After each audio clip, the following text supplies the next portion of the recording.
Welcome to Conversations with TO, where real talk meets real life. We bring you stories of grit and grace where everyday people share how they've overcome obstacles. So get ready for insights and inspiration as we celebrate the stories that shape our lives. Have you ever applied for something and you were told you weren't qualified? How'd that make you feel? Were you frustrated? Were you angry? Were you sad? And how did you respond? Did you protest or did you just accept it? Now, a friend shared a story with me recently.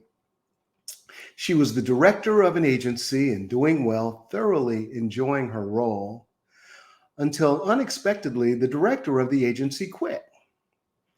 Now, as she does with all major decisions, she huddled with her brain trust and asked for advice on what she should do. And the decision was, you're the deputy, you're the number two, you should apply. So she did. She applied, she went through the process, and at the end of the process, she was told, you're not qualified.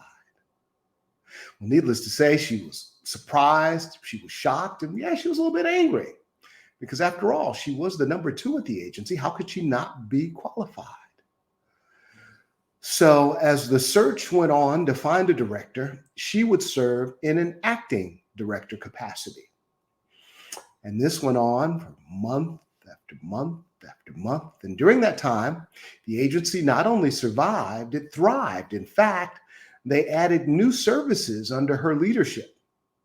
And every so often, she would go back and reapply and be told the same thing again, you're not qualified.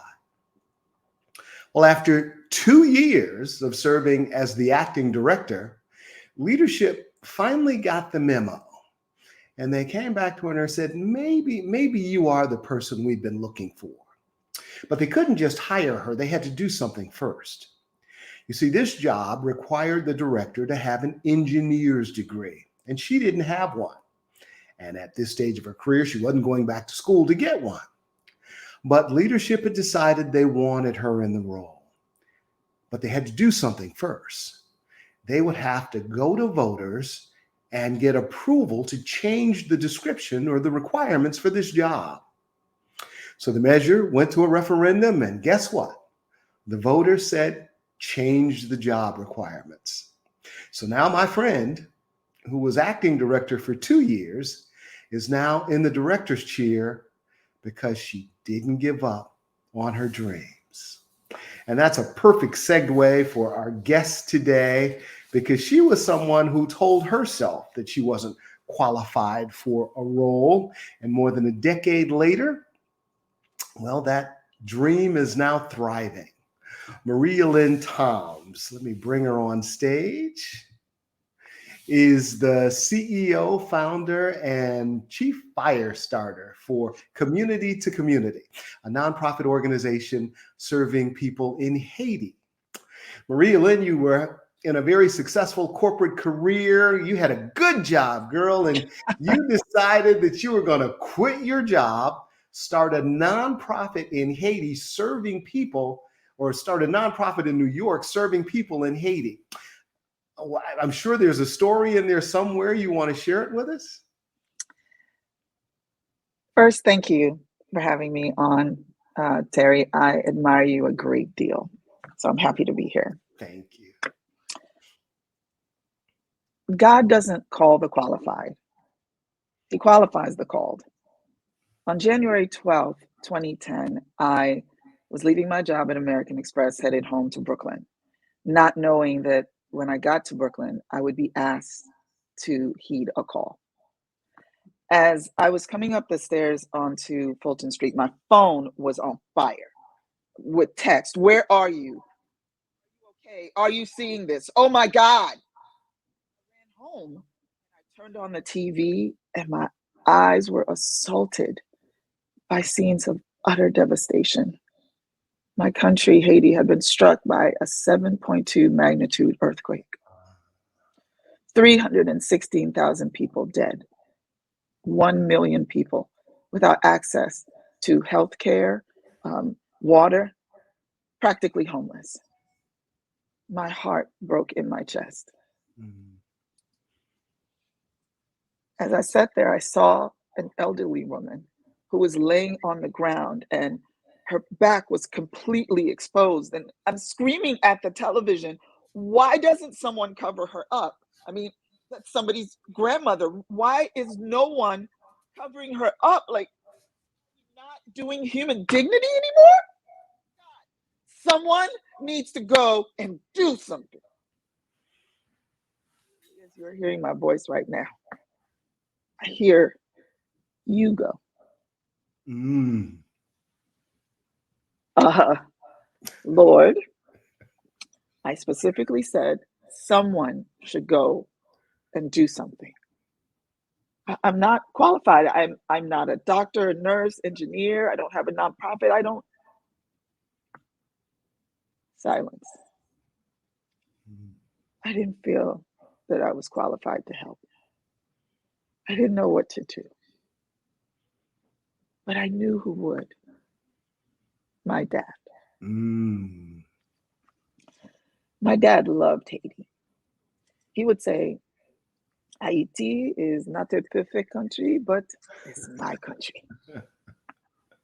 And I knew had he been alive, he would have been on the next plane out to help. And in that moment, I knew what I had to do.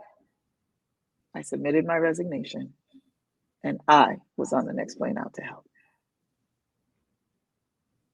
I did it scared. I did it messy. I didn't know what I was doing. Instead of retreating, I leaned in. I came back and I took every class. I networked. I asked the right questions. I got the right certifications. And 13 years later, Community2Community is a thriving nonprofit service and development organization working with vulnerable, exploited communities in Haiti who've lost everything. Mm.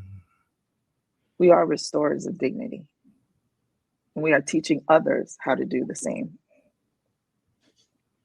Ooh, I love that phrase, restorers of dignity. Where'd that come from?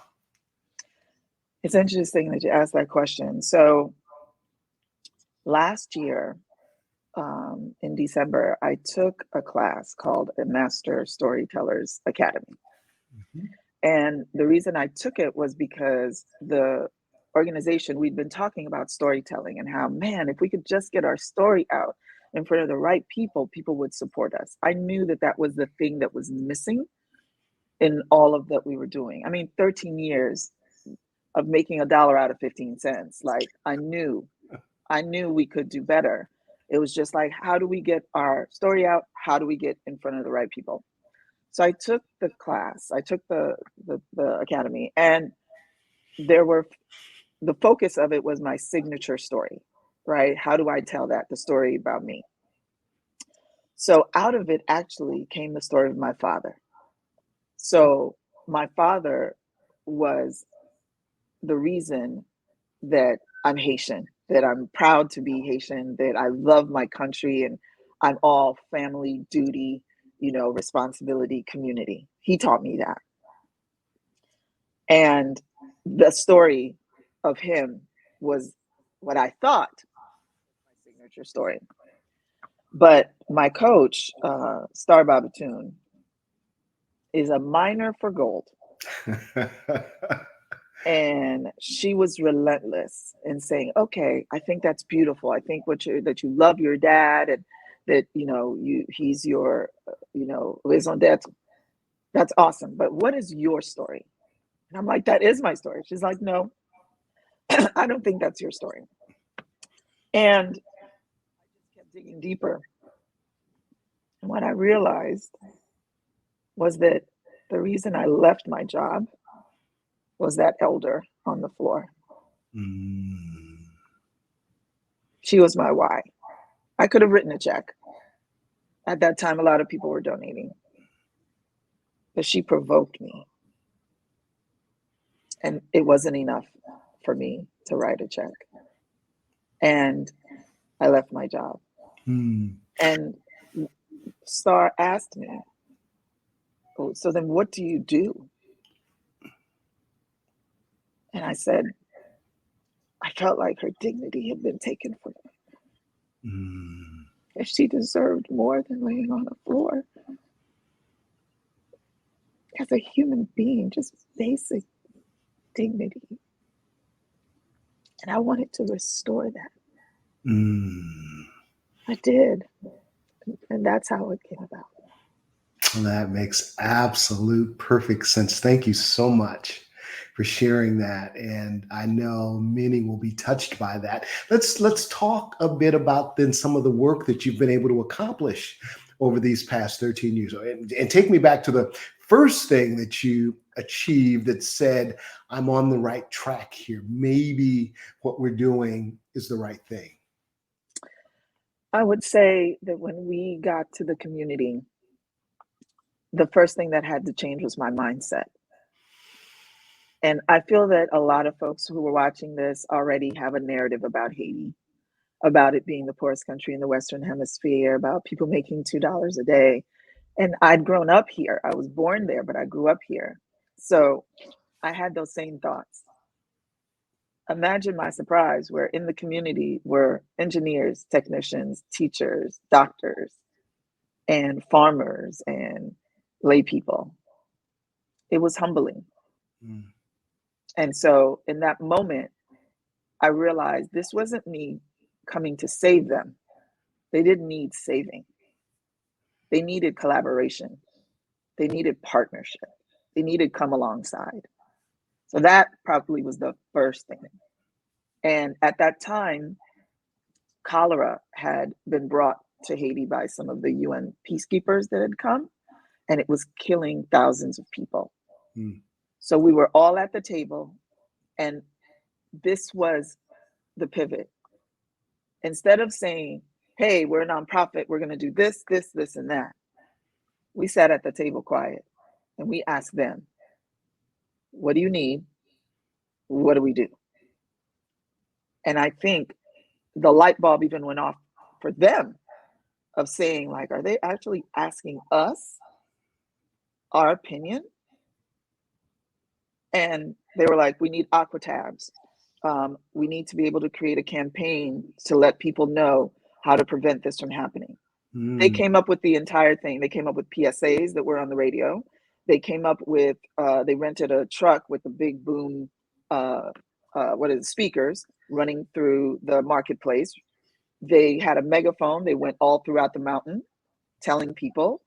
We learned that a lot of folks couldn't read and were illiterate. So we created the flyers that had pictures, washing your hands, how do you treat your food? And if you get sick, how to use the aqua tab to clean your water. As a result of that, on that mountain, it decreased greatly how many people were dying before this intervention to after, and in town in general. And now the cholera has resurfaced. So we now have a protocol in place, and they instituted it immediately. That is a huge thing for us. That's awesome. That's awesome. Tremendous work. You shared, or I think I heard somewhere about another project. Was this one, most people don't realize that so many parts of Haiti are still undeveloped, and things that we take for granted, bathrooms and the like are not readily available. And that was an initiative that Community2Community took on and made a positive difference. Can you share that story? Absolutely. And this really goes back to the beginning as well.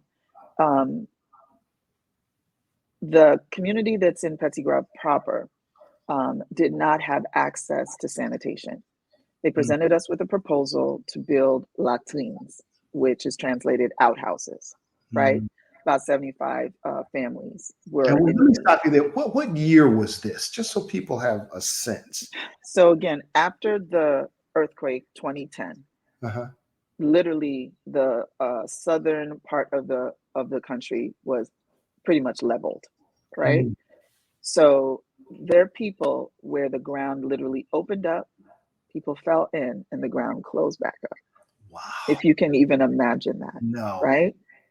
Which, again, because you're up on a mountain, so it's not like there's buildings there, right?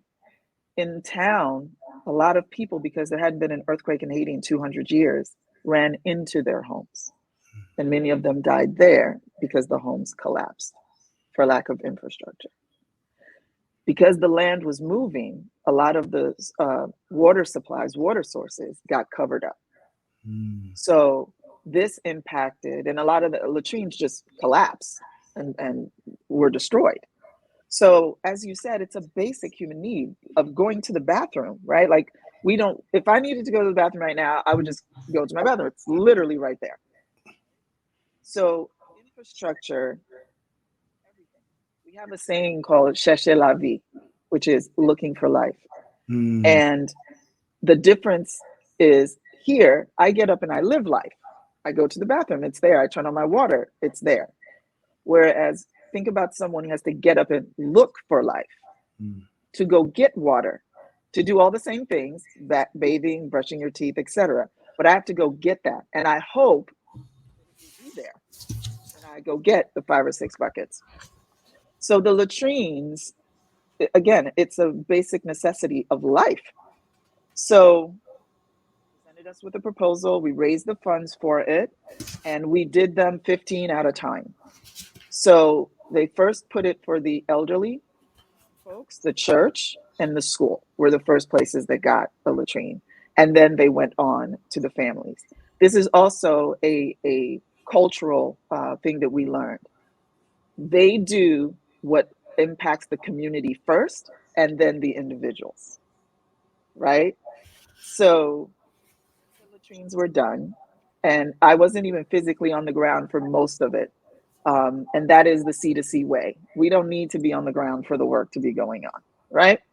So we went and they did a ceremony where they were giving the keys to the individual families to their latrines. And one gentleman walked up to me and he said, I thought he was going to say, thank you for the funding. Thank you for the materials. We really appreciate it. And he shook my hand and he said, thank you for restoring our dignity. I cried all the way back to New York. I don't think we understand that when we're thinking of all these lofty things, it is humanity. It is dignity. We have a saying, tout moun c'est moun. Every person is a person. It doesn't matter your socioeconomic status. If you are a human being, you want to be safe, you want to be connected, you want love. There's really no difference between all of us. We are the ones that have established these things and often say that a group may not deserve something when it has nothing to do with deserving. It is all about a human right. And unless there is some kind of natural disaster or some kind of violent outbreak, we rarely hear stories about Haiti. What is the day-to-day like there now? Well, we have had challenges because prior to COVID, there was political upheaval and protests due to the president not stepping down. And so then that was followed by COVID and a country lockdown. And most recently, there's been a lot of gang activity in the country because the president was assassinated. And we currently do not have, I would say, a functioning government. The civil servants are keeping the country going. Like the people who you don't know, right, are coming to their job every day and, making things happen. We believe and we hope that elections are coming soon. So that is the environment or the atmosphere, right? There's political issues, there is gang activity. But amongst all of this, and that's pretty much concentrated in Port-au-Prince, the capital, right? And I think it's important for people to understand that just like Manhattan is not all of New York, you have Albany upstate, you have all of these other places. Haiti is the same thing. Most of the issues that are going on in the city. The folks in the countryside are living a different life. Not to say that there aren't problems there, but day to day for the community that we work with is going to the market, is selling their wares, is children going to school, is for us, for the initiatives that we have, is completing the water distribution system, reforestation and environmental stabilization, and our most recent initiative, which is the Health and Wellness Center that we hope to build that will service 1,200 families. That is our focus. I was going to ask you about that. I was really excited to hear about this initiative because of the potential impact it can have. Tell us, MarieYolaine, what are you guys trying to do there? Sure. So since we've been working with the community in 2010, we've never seen them receive any kind of health service, health care, health anything. So in 2017, we did an assessment. And then that led to the Continuous Care Initiative. So what that is literally continuous care, right? Just the same fashion that, you did not brush your teeth in the 80s and then said, okay, I'm good for the rest of my life, right? We brush our teeth every day. We take a shower every day. We go to get a physical every year.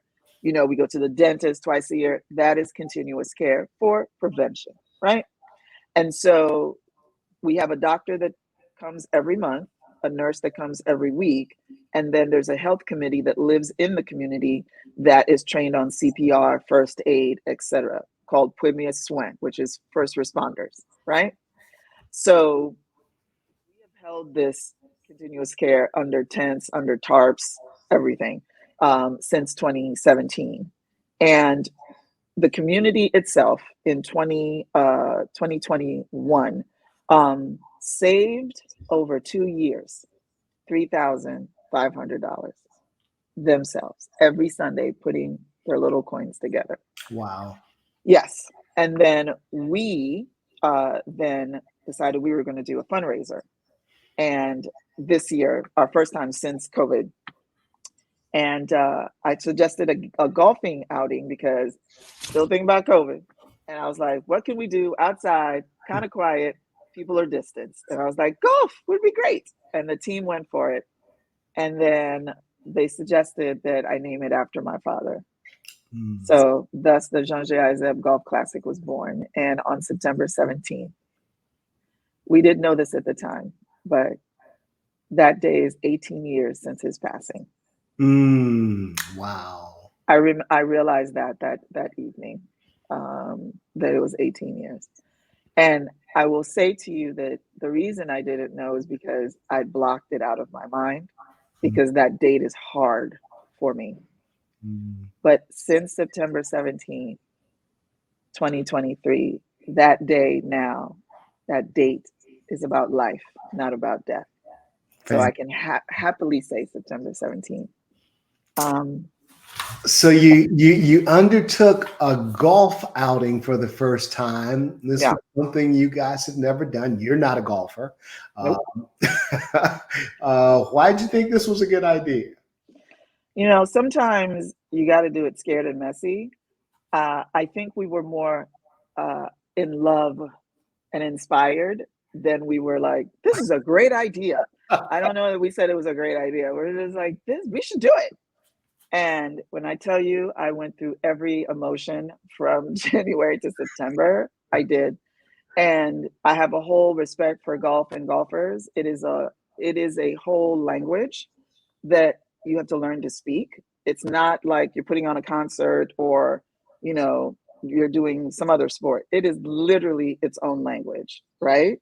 So I'm still trying to figure out the pars, just so you know. All right.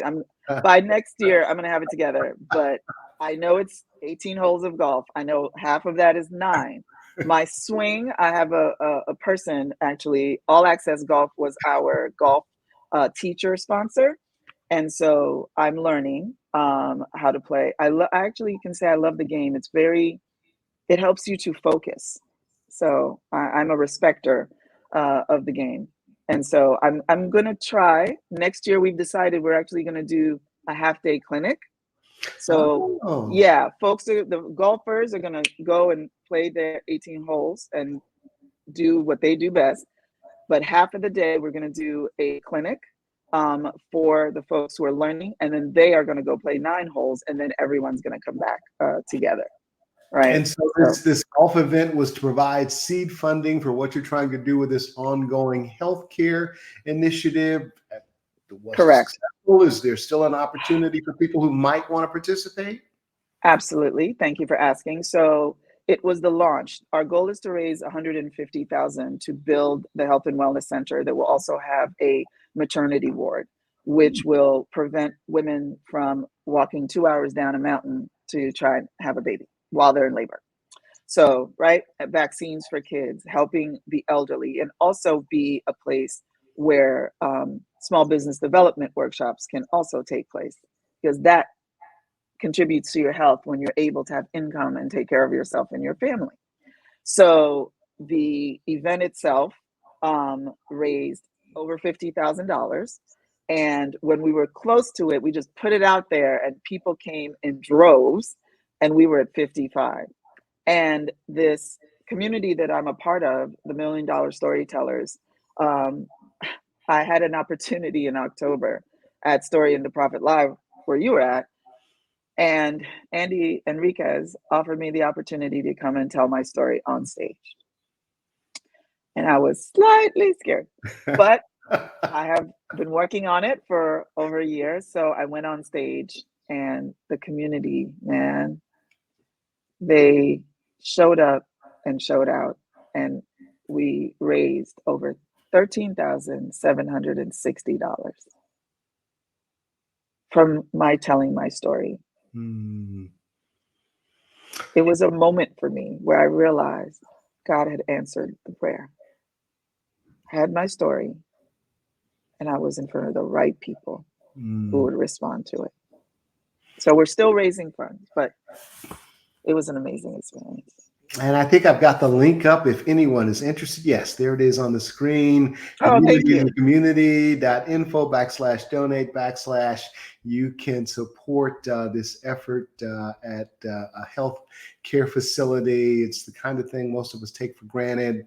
And if your heart has been moved in any kind of way, I strongly suggest you copy that link and do something with it. So, I thought about this at the top of our interview. You're married now, but you weren't married at the time that you launched this venture. And I thought about it. I was like, what would my wife say if I came home and told her I was going to quit my job and start a nonprofit? How might that conversation go?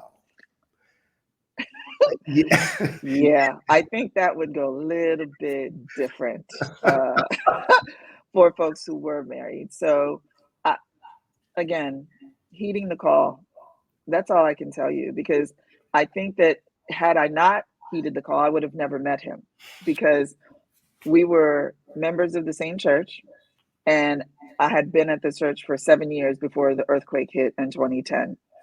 And what happened was that when the pastor had asked me to do a video to share with the congregation that I was leaving my job, starting this organization called Community2Community to go help rebuild my dad's hometown after the earthquake. And my now husband ran the production arm. And so he was tasked to interview me. And I remember I'm in the hall because they gave me 2 minutes to tell this whole story. I wish I had known this, 10 years ago, I had my story. But I go in and I'm sitting down and I'm like, okay, let me get my thoughts together. What am I going to do? And I remember he literally put his hand on my knee, and I looked up, and interestingly enough, he had eyes like my dad's, and he had the little moles. If you can see my little freckles here, those are from my dad as well. And he had them. And for a split second, I kind of forgot where I was. And I heard him say, don't worry, we're going to take care of you. And after that, the video went extremely well, and folks donated. And then he started coming to the team meetings. And then he went to Haiti and was on almost every trip. And then in 2015, he asked me to marry him. So Wow. heed the call. You never know what will happen. Ooh, that's a perfect setup for my last series of questions here. I'm sure there's somebody who's watching this who has tried out for something and didn't make the cut and gave up. What would you say to someone who is probably sitting 10 feet from gold and fearful of taking the step that could open doors of opportunity that they could never have imagined? As a believer, I'm very committed to that statement. God doesn't call the qualified, he qualifies the called. I really am. I became qualified as I walked. I can say now that I am called and I am qualified. I can say that. You don't give up. Why? Because heeding the call isn't about you. It's about all of the lives you will impact for the good. That is what you keep at the forefront. A person who likes to care for people, who heeds the call, becomes a doctor. A person who loves to educate people, help people learn, heeds the call and becomes a teacher. You become as you continue to walk. You don't give up. You just keep walking. I've not arrived anywhere. I'm still learning. I'm still taking classes. I feel like heeding the call to the next level and the next level. So I would encourage anyone who is watching, heed the call. God will take care of you becoming qualified. Just heed the call. You know, I'm also a big believer in work-life balance. We work really hard, but there are things that we have to do for ourselves, for our relationships. How do you maintain your mental and physical health as you strive to help people in Haiti? I'm so glad you asked that question. It was very organic, actually. I was working 24 hours a day, 7 days a week for like 5 years. And I found Pilates.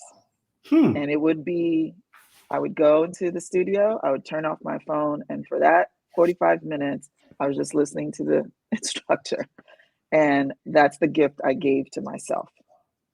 And I loved it so much, I became certified in it. Hmm. And I just believe in the power of the breath of life. I believe it's the most important power that we have, because when we are stressed out, what do? We hold our breath. Mm. When in truth, what we should be doing is breathing, inhaling deeply through our nose, exhaling out of our mouth. You continue to do that, it literally brings everything in. Your focus comes in. It is the thing that has changed my life. It is what I can do for the rest of my life. It is what I've taught other people to do. So I have the work-life balance that is required, because anything you want to do, it sits on your health. If you're not healthy, you're not going to be able to achieve anything that you want to do. And I need my whole self, my spirit, my soul, and my body to do the work that I do. I climb mountains for a living, right? I'm running back and forth on planes.